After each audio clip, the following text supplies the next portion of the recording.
Thank you again for joining us. To kick off today's webinar, please join us in welcoming Brian Anderson, Executive Director of the Energy Communities IWG. Hello, everyone, and welcome to this first part of our webinar series on overcoming common infrastructure challenges in energy communities. As mentioned, I'm Brian Anderson. I'm the Executive Director of the Energy Communities Interagency Working Group, and we have a great lineup of speakers for you today who are going to focus on transportation and electrical grid infrastructure. Before we dive in, I want to run through some quick housekeeping and let you know the second webinar in this series will take place on Monday, July 17th. You can register same place you registered for this one at energycommunities.gov/events, energycommunities.gov/events. So next, on to some quick housekeeping and how you can submit questions for the Q&A. As a reminder, all participants are muted for the duration of the webinar.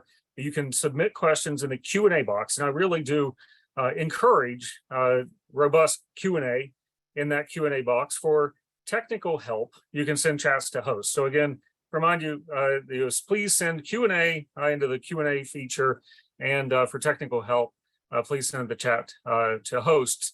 As a note, any of our White House colleagues who joined us today, due to cybersecurity restrictions at the White House, they cannot see any questions that you submit in chat. So again, make sure you put those in the Q&A box, not in the chat.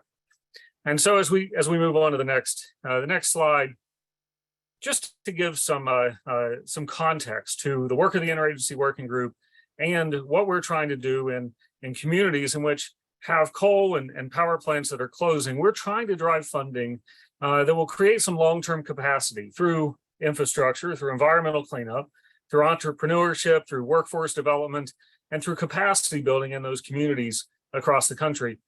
Through our targeted stakeholder engagement efforts, we've learned that the three most common themes that impact our energy communities are related to grant assistance, like the capacity to write grants, and to even find the opportunities that exist for energy communities. Another common thread is infrastructure, the backbone infrastructure that makes a community like yours, who you're probably representing on this webinar today, makes you competitive against communities around the country to realize your economic revitalization. And the third most, and certainly not last, is workforce development and training, ensuring that the communities have the workforce that's ready for the private sector and the training that's associated with that. So in the summer of 2022, the IWG, we released a request for information, an RFI, to gather input about the most pressing challenges facing energy communities and solutions or recommendations for how to address those. And in that came out that the lack of infrastructure investment, it was one of the most frequently cited challenges facing energy communities, along with finding and applying for financial assistance. So let's now talk about some of the opportunities that exist. The Bipartisan Infrastructure Law, many of you would be quite familiar with the Bipartisan Infrastructure Law, and the agencies are preparing more than $100 billion of infrastructure investments and funding opportunities in areas like transportation, as we mentioned, broadband, which increasingly is the backbone of the coming economy of the 21st century, access to clean water, and not just clean water, but water treatment systems, sewage systems, and our water infrastructure that many of our energy communities are many decades, if not centuries old. And the energy infrastructure itself that can be repurposed, reutilized, revitalized.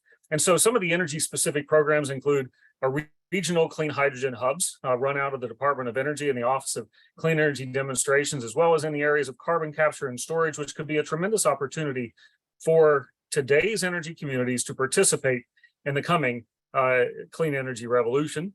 A third area is clean energy demonstrations on former or current mine lands. And these clean energy demonstrations present a tremendous opportunity, again, to revitalize the existing assets that energy communities have, just like clean and also cleaning up orphaned wells, abandoned wells, and abandoned mine land reclamation. And there are opportunities in critical materials and rare earth elements and energy improvements in rural and remote areas. So there are a lot of specific energy programs that are associated with the Bipartisan Infrastructure Law.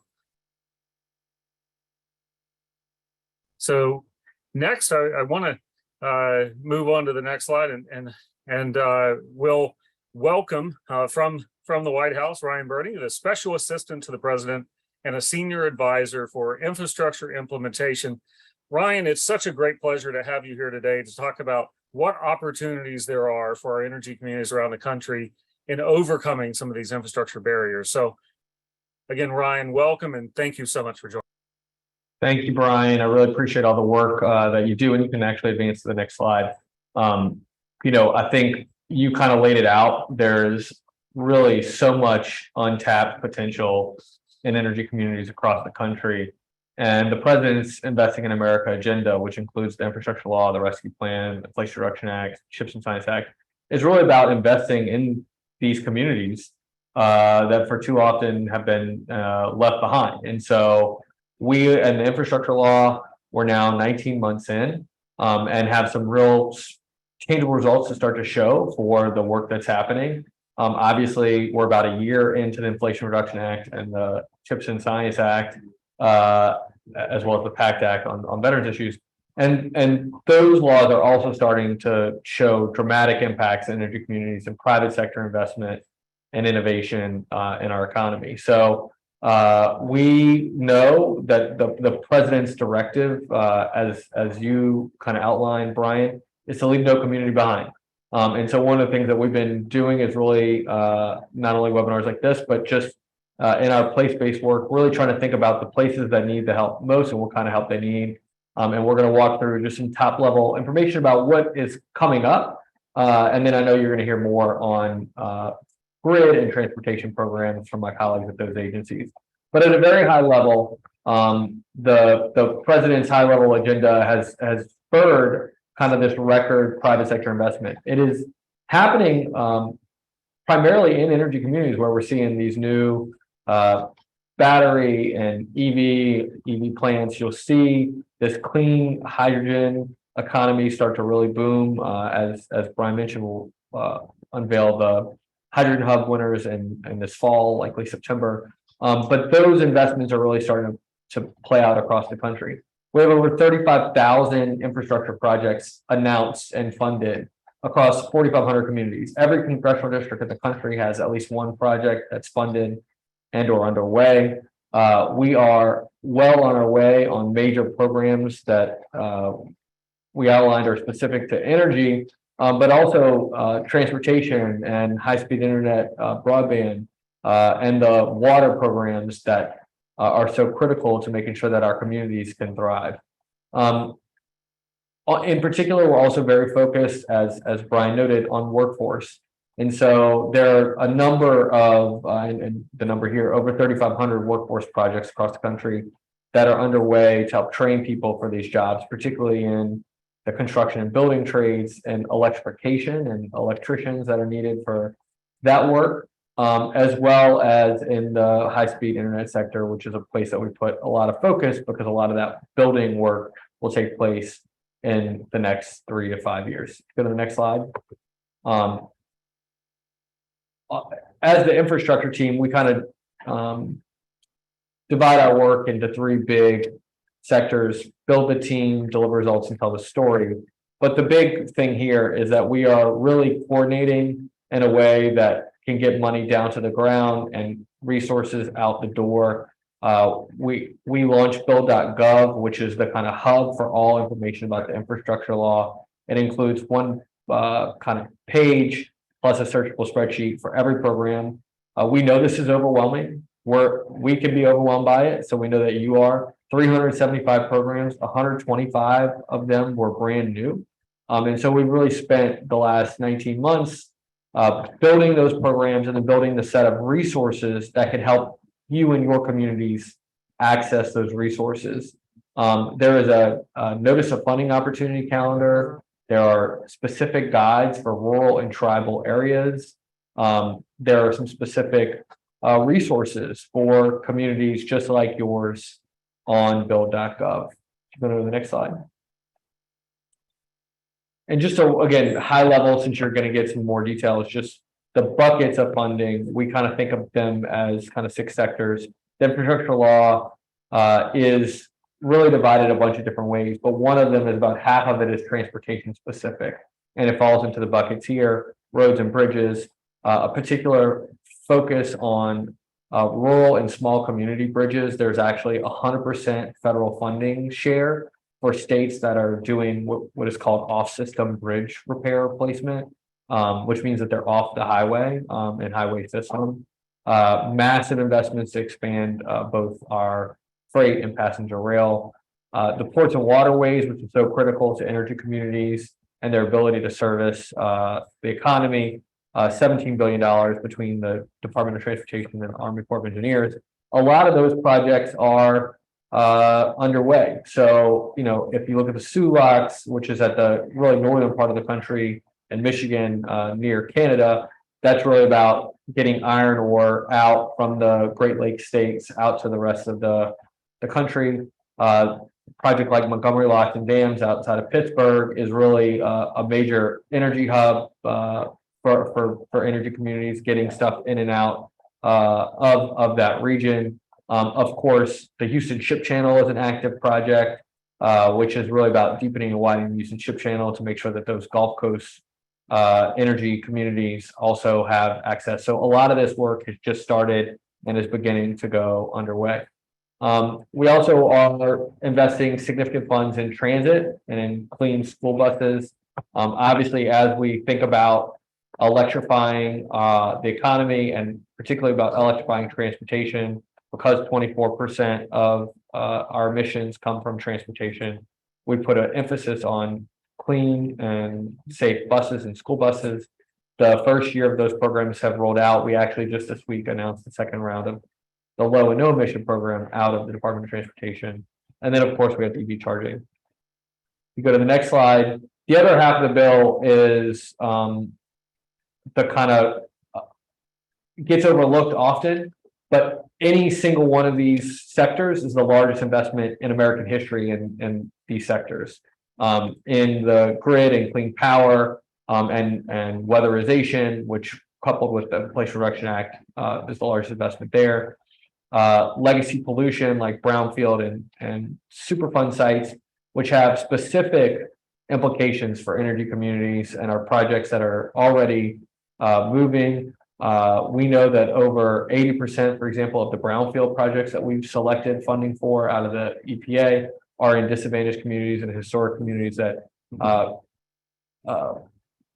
many of which are energy communities. Of course, the legacy pollution programs out of the Department of the Interior on reclaiming abandoned mine lands and cleaning up orphan wells. To me, we have Mitch Landrew, the infrastructure coordinator, and I and others on our team have traveled all over. But one of the most striking things, particularly in these legacy energy communities, is just the amount of abandoned and orphaned equipment that is dotted the community, but also is damaging water systems and air quality. And so we put a particular focus on trying to fast track the orphan well and abandoned mine land work at the Department of the Interior. As Brian mentioned, clean and safe water, both drinking water and cleaning up the tributaries that provide that water, as well as modern sanitation. There are over 2 million people across the country that don't have access to indoor plumbing today. In the richest nation on earth in the 21st century, which is a travesty. Many of those are adjacent or in energy communities. We have the largest investment in all hazards resilience. This is about building back better and stronger infrastructure, whether it's green infrastructure or flood protection for coastal areas, or also thinking about, as we build back, how do we make sure that an all hazards approach, including cyber resilience, is included. And then, to me, which is one of the biggest game changers, I think it's going to be the biggest game changer for communities all over the country, be they urban or rural or suburban, is connecting everyone to high-speed internet. This week, we announced $40 billion, the biggest chunk of this, $65 billion in allocations to states, and it kicks off a process where we're going to really be able to connect every person in America to high-speed internet by 2030, which I think is going to be transformative. One of the president's missions here is that you shouldn't have to choose where you live based on whether you can connect in the economy. And we know that the limits of high-speed internet and affordable, reliable high-speed internet can be a limiting factor. And so we want to make sure that we connect every community in the country. Let's go to the next slide. Just to double click on some of these recent announcements, as I talked about, we made the Low-No Awards this week.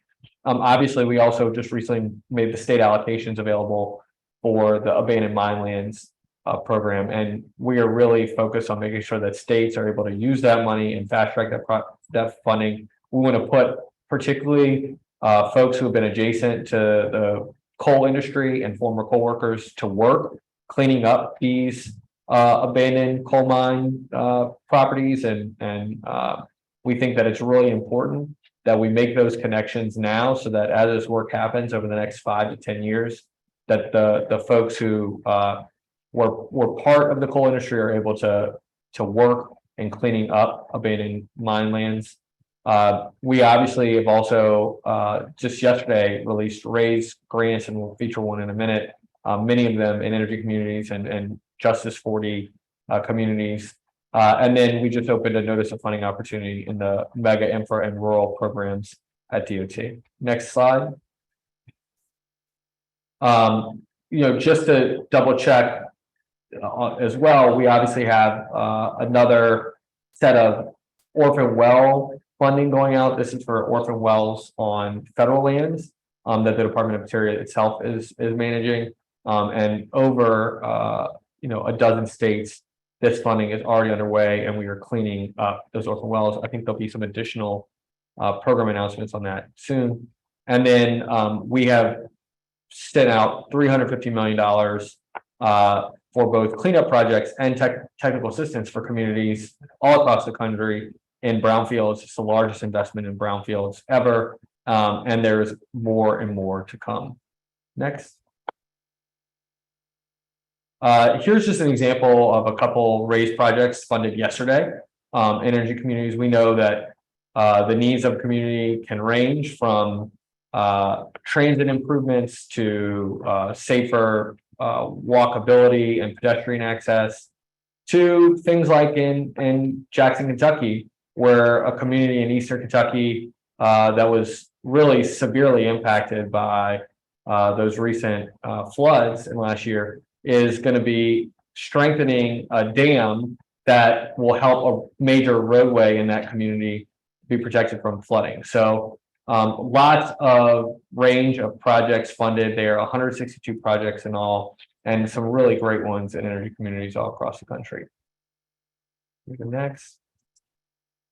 We're going to leave this and make sure that Brian and team are able to distribute this. But we obviously also are always wanting to make sure that you know what is coming. As I noted, we put a notice of funding opportunity calendar on bill.gov. It'll be actually updated later today, so that you can have the planning and time that you need to access to be able to access these funds. Our theory is that you shouldn't have to have a lobbyist to access your government and these important funding opportunities. And so we want to make sure that you have as much information as soon as early as possible. We'll go to the next one. We walk through some of the transportation ones. There's a lot in the clean energy and energy space that is open right now. I think a lot, particularly on energy efficiency of buildings. I know Whitney is going to walk through a lot of the grid work, many of which those programs, the first round of awards, will roll out this summer. And I also just want to point out that I think the industrial assessment centers is a workforce centric program, and there's a lot of opportunity for energy communities as part of that industrial assessment center program. Go to the next slide.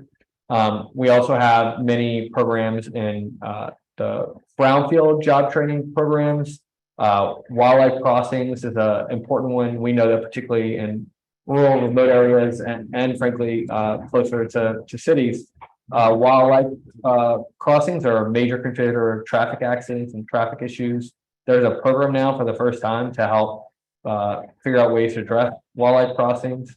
And I think it's something that probably is going to be pretty important for energy communities across the country.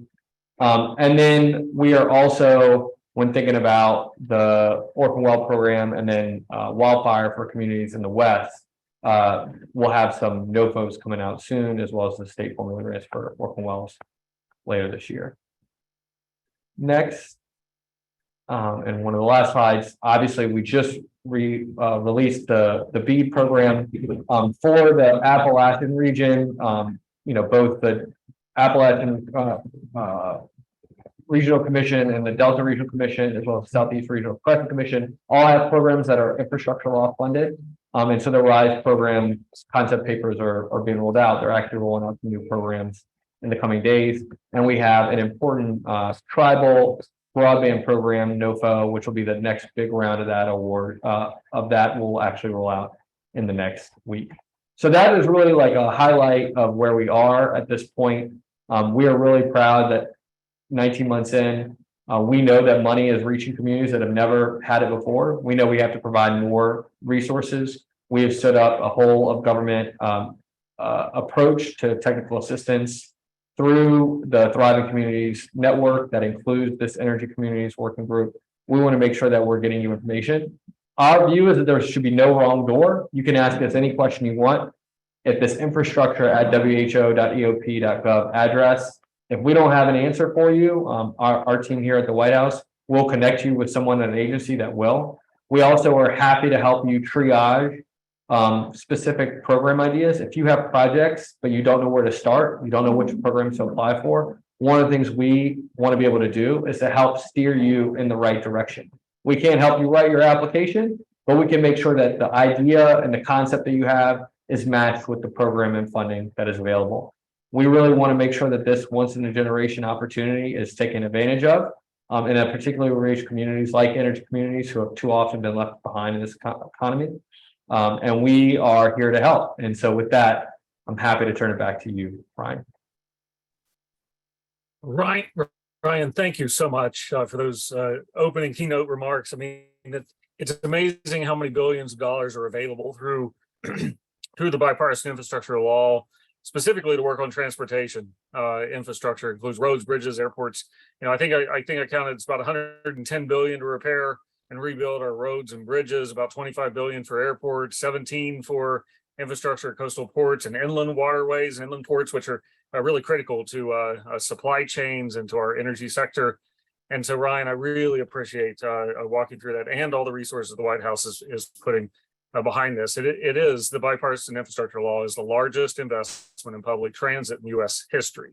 And really, I think it's an opportunity to connect workers to education, career opportunities, and increase productivity. And just as a note, if you go to the next slide, these investments are particularly important to energy communities. And one example is like in Western Pennsylvania, which if you're familiar with Western Pennsylvania, it's got a couple rivers that are just three rivers technically that are dotted with power plants and the remnants of the last century of energy production. And one stakeholder noted in our RFL last year that many counties in Western Pennsylvania, non-metropolitan area, are at a distinct disadvantage due to the lack of transportation assets that spur economic growth in today's modern era, such as highways, rail, commuter airports, and et cetera. To succeed in this century, these counties require once-in-a-generation investment in transportation infrastructure. Because of the lack of modern transportation infrastructure, manufacturers and support industries in the region find it increasingly difficult to compete. And that's exactly what we're trying to do, is make it to where communities, energy communities that are too often left behind, have the opportunity to compete.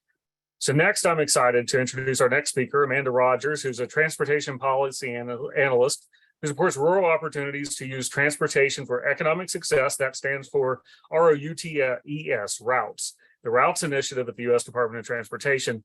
Amanda's role at the Department of Transportation includes outreach and travel, interagency collaboration, rural disaster resiliency efforts. Her previous federal experience includes grants administration at the National Science Foundation, grant and policy and resiliency initiatives at FEMA, working on pre and post disaster grants. So Amanda, I'm going to turn it over to you. I'm really excited to hear about some of our transportation programs, including routes. Yes. Hello, everyone. Like Brian said, my name is Amanda, and I work on the Routes Initiative. This initiative aims to address disparities in rural transportation infrastructure and improve safety, mobility, and economic competitiveness nationwide. And we also cover a bunch of technical assistance, such as webinars, toolkits, which I'll explain in the next slide, and different funding opportunities. So first, our Rural EV Infrastructure Toolkit. This was recently re-released in May 2023. It includes electric vehicle basics, benefits and challenges of rural vehicle electrification, how to plan for EV infrastructure in local and rural communities, and how to find that funding and financing. And it includes transit vehicle stakeholder feedback, as well as new funding programs from the bipartisan infrastructure law, including the Clean School Bus Program and the Charging and Fuel Infrastructure Program. Next, we'll talk about the Rural Grant Applicant Toolkit. And this is a general toolkit that allows rural and local communities to just find out how to start that process of applying to a federal grant. As you can see on the slide, there's an applicant roadmap to kind of know how to navigate the federal system. This will be revised and updated in the coming months, and will help project sponsors navigate that discretionary grant process. Next slide. And one thing that came from the Rural Grant Applicant Toolkit is the DOT Discretionary Grants Dashboard. This is a new product and it is a searchable database of US DOT and non-US DOT transportation-related discretionary grants. It covers over 90 grant programs, 8 DOT agencies, over 10 non-DOT agencies, and you can search by a multitude of filters: type of project, organizational type. So if you're a nonprofit looking for funding, you can put that in search for eligible grant opportunities, specifically for nonprofits. Match requirements. So if you're looking for a grant opportunity that has 100% match, you can also search for that. It also has features for rural and tribal communities. You can search by a rural set aside and a tribal set aside. And then once you can see all of the grant programs, you can click the links to find more information and save the results as an Excel file. Next slide. So to go over 2 programs that I think are very important for rural communities, but are also new this year. One was mentioned earlier by Ryan, which is the Wildlife Crossings Pilot Program. And so that has the goal of reducing wildlife vehicle collisions while improving habitat connectivity. These grants applications are due August 1st, and they can cover construction projects such as engineering, design, right-of-way, and non-construction projects, including planning, research, and educational activities. And then there's $350 million over the next 5 years for that. The second program I want to mention is PROTECT, which is promoting resilient operations for transformative, efficient, and cost-saving transportation. And this is to plan for and strengthen surface transportation to be more resilient to natural hazards. There are 4 grants, type of grants that you can apply for: planning grants, resilience improvement grants, community resilience and evacuation route grants, and at-risk coastal infrastructure grants. There will be up to $848 million available for this application cycle, and that closes Friday, August 18th. So next is the Thriving Communities Program. This is a program that will facilitate the planning and development of transportation and community revitalization activities. We're currently in our 2nd year of this program, and some of the last year awardees include the City of York, Alabama, which is a energy community. And then there are also awardees in North Dakota, Illinois, Virginia, Nevada, and Idaho, which have energy community places within them. And then next, I'll talk a little bit about the DOT Navigator. This is DOT's comprehensive technical assistance website. So this helps communities find grant opportunities and access to technical assistance. There you can find contacts to DOT, regional and field offices, information about the bipartisan infrastructure law, webinars, best practice documents, and some examples are design recommendations for accessible electric charging stations. And so if your community is interested in EV charging, and you might be stuck on how to make it more accessible, that would be a great resource for you, as well as how to navigate grants.gov to submit applications. For grants.gov, you do have to create a profile, and that takes 2 to 4 weeks. It's not as simple as signing up for social media. And so that resource will kind of take you through how to make sure that you have an account and you're ready to apply before the deadline. And lastly, I'm going to talk about our new Rural and Tribal Assistance Pilot Program. This is a new pilot program, and it offers $3.4 million for fiscal year 22 and 23.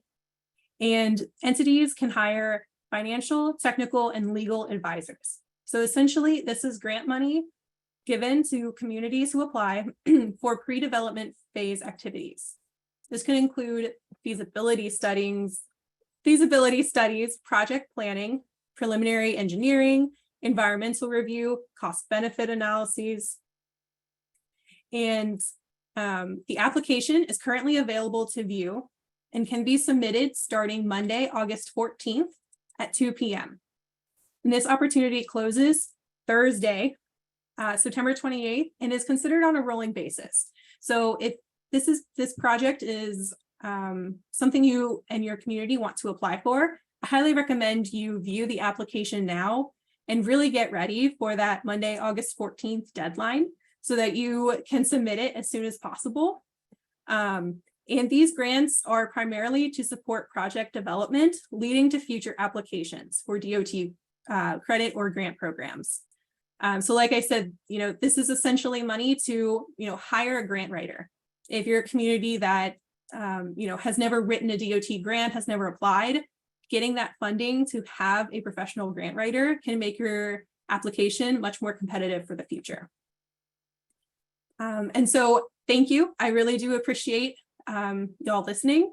And if you're interested, feel free to subscribe to the Routes newsletter. The link was just posted in the chat, but that QR code will also take you there. Thank you. Amanda, thank you so much. And thanks to the Department of Transportation for listening to the communities as we've navigated the last couple of years of capacity building being one of the greatest needs with that rural and tribal assistance programs. So incredibly exciting. And I really appreciate all the opportunities within Department of Transportation. And so next, switching gears a little into the grid, we can go to the next slide.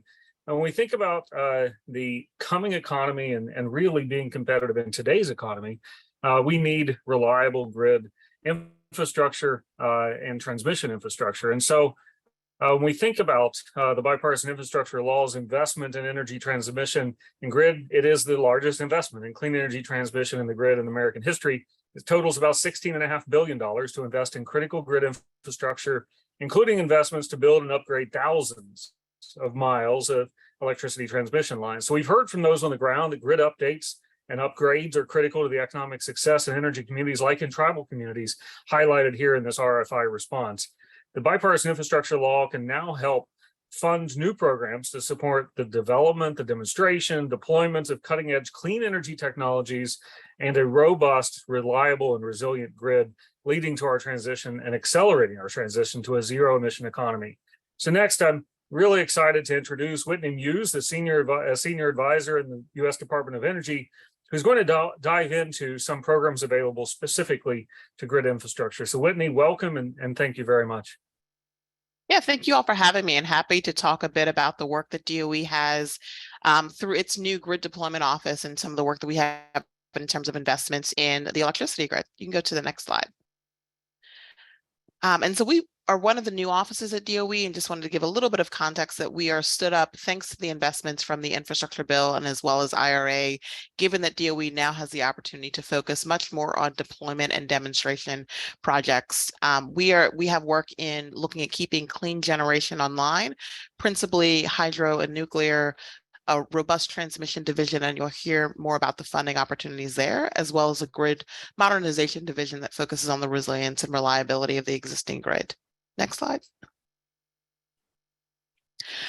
DOE stood up a Building a Better Grid initiative at the beginning of last year in January of 2022 that really talks about how we are engaging across the need for transmission and distribution infrastructure across the country. And so it's focused on 5 pillar areas that you see on the screen: engagement and collaboration, working with federal agency partners, states, tribal nations, the independent system operators and regional transmission organizations that operate the grid, as well as a wide variety of stakeholders. We have a significant amount of transmission planning work, and so really looking both at the nearer term as well as longer term. What does the grid need? What types of transmission investments will help us get to a 2035 clean power sector and 2050 clean economy goals that the Biden administration has laid out? And we've had the opportunity to work with national labs as well as many stakeholders in the grid space to start to build out some of those transmission studies. We also are doing work related to offshore wind transmission as we're thinking about this new opportunity on the Atlantic coast as well as the Pacific coast, and are working with stakeholders in the states, again, with the transmission owners and operators, state energy offices, state regulators, to really think about what is the best path forward for infrastructure investments there. Federal financing tools is going to be the bulk of my presentation today, and talking about the nearly $20 billion that DOE has for investments in transmission in the grid, most of that through the Bipartisan Infrastructure Law and Inflation Reduction Act. Addressing transmission siting and permitting processes is another piece of the work that we focus on, given that in order to successfully deploy all of these dollars and to really to get the most out of our IRA investments, we really need to be able to build and site this transmission. And so working with interagency partners, working to address state and local siting and permitting challenges is part of the work of what we do at DOE as well through this Building a Better Grid initiative. Lastly, we do have work related to basic research and development for next generation technologies for the grid, as we are continuing to look to innovate and do research and develop new technologies that can help us get to our goals on the grid. Next slide. I'm going to walk through at a high level the transmission funding that we have at DOE. And so starting with the transmission facilitation program, mentioned in the intro slide, there's a significant amount of interest in transmission development. This is one of the more unique programs coming out of the infrastructure bill that gave DOE $2.5 billion to deploy and fund new and upgrading high capacity transmission lines. It gives us 3 tools here: capacity contracts, where DOE is able to buy up to 50% of the capacity on a transmission line for a 40-year contract; loans; and public-private partnerships. We right now are in the midst of reviewing applications from the first round of applications. The first RFP opened last November, specifically focused on the capacity contract aspect of the program, and are working on the program design for the second round. We have, through IRA, a direct loans, $2 billion in direct loans for a transmission facility financing program that's focused on loans in national interest electric transmission corridors that DOE is in the midst of designing the process to designate. And those are corridors that are tied to both funding resources from DOE and as well as permitting process improvements over at the Federal Energy Regulatory Commission. Some of the programs that we had at DOE that existed prior to Bill and IRA and where the funding was expanded is through our loan programs office. They have an innovative clean energy loan guarantee program that offers up to $40 billion in loan guarantee authority for innovative transmission expansion projects. They also have a new program, this Title 17 Energy Infrastructure Reinvestment Financing Program, that's loan guarantee, and it's up to $250 billion in loan authority. And I think really of particular interest for the communities and those that are listening today, in that this program from the IRA is specifically designed to retool, repower, repurpose, or replace energy infrastructure, including transmission that has ceased to operate, or to enable operating energy infrastructure to avoid lightweight air pollution. And so really looking at this program coming out of the Loan Programs Office to help revitalize energy infrastructure that has since laid dormant. Lastly, out of IRA, within the Grid Deployment Office, we got funding for a transmission siting and economic development grants program. And that allows us to provide grants to siting authorities and states, local and tribal governments for economic development, as well as to help on some of the siting and permitting analysis that's needed for these transmission projects. And that's one where we'd issued a request for information earlier this year and are in the midst of developing a funding opportunity announcement that will come out this summer. Next slide. Continuing to run down the list, through the infrastructure bill, we got a number of funding programs for the grid in particular. And so starting with the Grid Resilience State and Tribal Formula Grants, that offers $2.3 billion over 5 years of formula funding for grid resilience and hardening investments that's tied to state and tribal-led objectives, criteria, and methods. That one right now, for the first 2 years of funding, FY22 and 23, the state deadline was May 31st, and we've started making rolling awards, having made awards in states including Wisconsin. We've made Wisconsin recently. We had awards going out to Navajo Nation, to Louisiana, and so a mix of states as we are processing and reviewing applications to make rolling awards all summer. For those that are representing tribal nations, we are still accepting applications for tribal communities through August 31st for this formula grant program. We have an opportunity to do a next round or next year of funding and expect that the FY24 funding will open soon after the new year in January. We have taken the competitive funding that's going towards grid resilience and bundled it into a grid resilience and innovation partnership program, which we call GRIP. That combines 3 programs that span $10.5 billion of investment in the grid over the course of the 5 years of bill. We have 3 programs here: the Grid Resilience Utility and Industry Grants, similar to the grid resilience funding that's going to states. This is competitive money that's going for grid resilience and hardening investments, but on the utility and industry side. We have $5 billion in the Grid Innovation Program that's looking to fund large infrastructure projects, including transmission, distribution, and storage projects. It is an opportunity for partnership between the state, tribal, and local entities, as well as the project developers. Smart Grid grants are $3 billion. That's additional funding that we got for a program that first existed during the Recovery Act about a decade or nearly 15 years ago. And the Smart Grid grants program focuses on deploying technology at scale, really looking to get the most out of the existing grid. We're focused on prioritizing technologies that increase transmission capacity, help to mitigate wildfires, help to manage new load, and as we electrify vehicles and buildings, as well as incorporate secure communications and cybersecurity concerns. For those 3 programs under GRIP, we are similarly reviewing applications right now. We opened the first round of funding last November, and the applications had closing dates staggered from March, April, and May. We anticipate making selection announcements in late summer and early fall for those 3 programs, with opening a next round of $3.8 billion in funding across those 3 programs in the fall of this year, so later this calendar year. Next slide.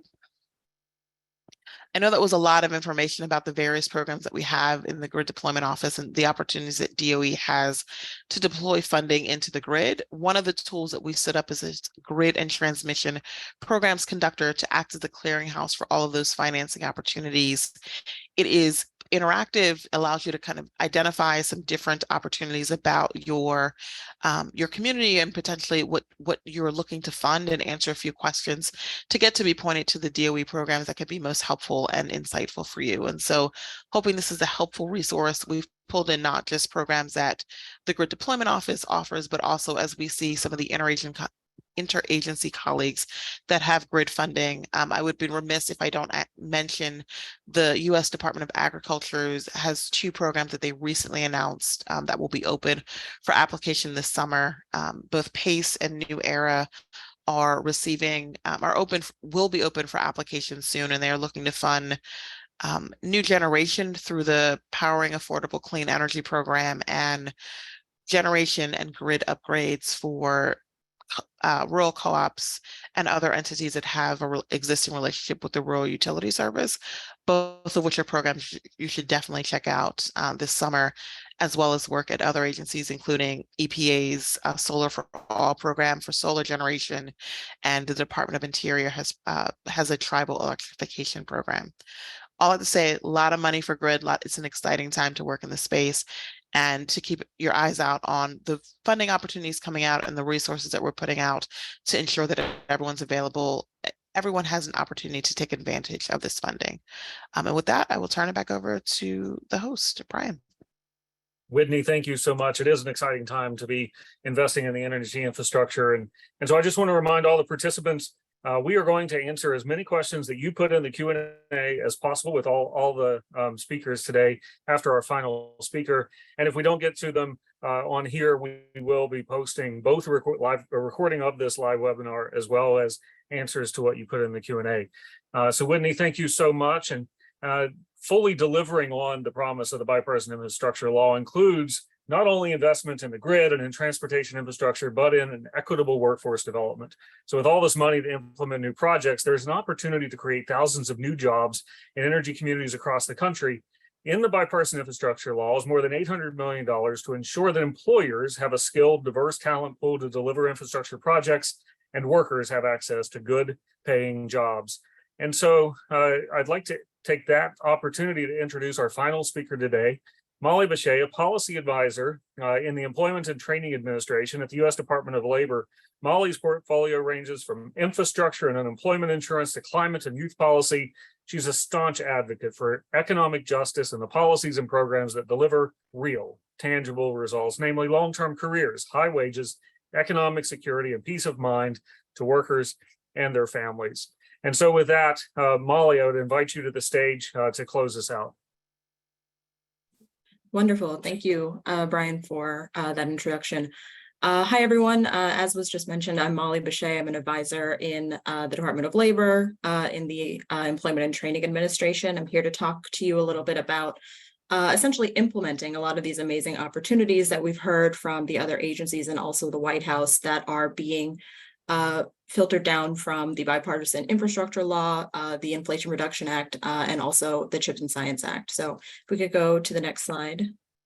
All right, my remarks are going to be primarily broken into two buckets. First off, I do want to just caveat that the Department of Labor itself did not receive funding out of the bipartisan infrastructure law, but we have taken the opportunity to create a sort of framework, create a strategy to essentially leverage the public workforce system and the sort of concentric circles of community-based organizations, worker centers, unions, community colleges, other educational institutions that are implicated in building a workforce that is going to support and successfully implement the bipartisan infrastructure law.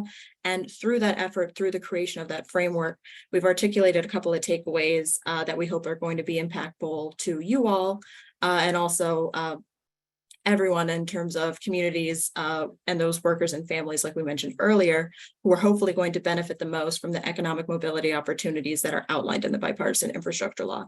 And second, I would be remiss if I did not mention the funding opportunities that are specifically geared to the energy communities that we all care so much about. So I will also devote a little bit of time to talking through that. But to the next slide, please.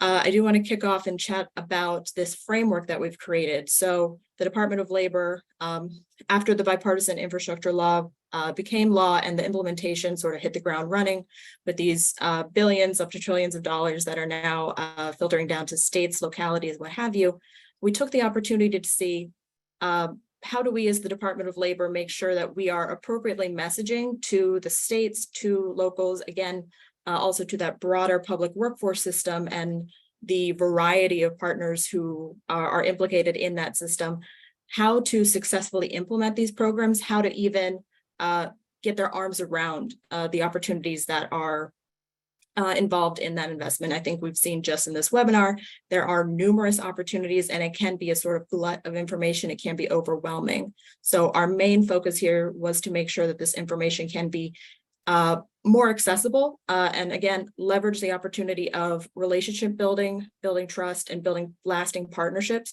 that are not only going to allow communities to access these funds, leverage them to the benefit of their community, but also, again, create those lasting, sustainable partnerships that can not only allow them sort of entree into these funding opportunities, but into new ways of, I'll say, innovative thinking to make sure that workforce is a continued priority and, again, supports workers, supports their families, supports the community in that economic mobility. So I'll go through these briefly. I want to also mention all of these slides, all of these links are going to be publicly available to you all. So by no means, you don't have to focus too clearly on what I'm saying or take any notes. All of this will be provided to you, but we have, if you go to the next slide, we have three major tenets in this guidance that we released. First off is that partnership development, making sure that any number of localities, states, CBOs, whomever, are able to access these funds and leverage them to the benefit of their community really depends on leveraging the full sort of talents of local partners. So we've been uplifting the opportunity to strategically engage people in your communities, entities in your communities, and build a diversity of these partnerships so that, well, in the simplest terms, we're stronger together to apply for these funding opportunities and to leverage the, again, billions of dollars that are could be a benefit to energy communities all across the nation. Within that, we're also, as the Department of Labor, of course, focusing on equity and job quality as shared priorities when we are considering this partnership development and elevating this opportunity. We want to make sure that the jobs that come out of the bipartisan infrastructure law are good quality, lasting jobs and are able to provide those living wages and family sustaining wages, again, to workers who are accessing these opportunities. And next slide, please. The second of these three tenets is planning resources. I think we've heard, again, on this call already, there are umpteen opportunities, some of them recurring, some of them one-offs, but huge opportunities for funding and resources that are going to be made available at any number of levels.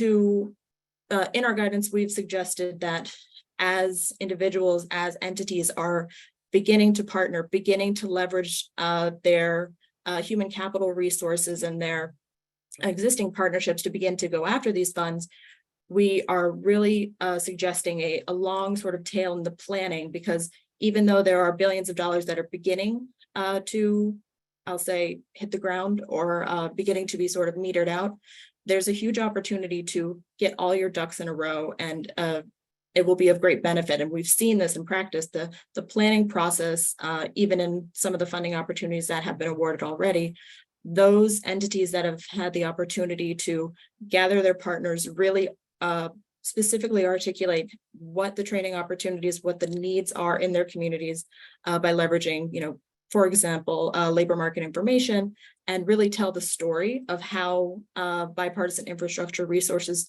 can positively impact their community, their partnership, their sector strategy, what have you. Those are the entities that tend to be most successful in articulating the need and in ultimately funding successful applications.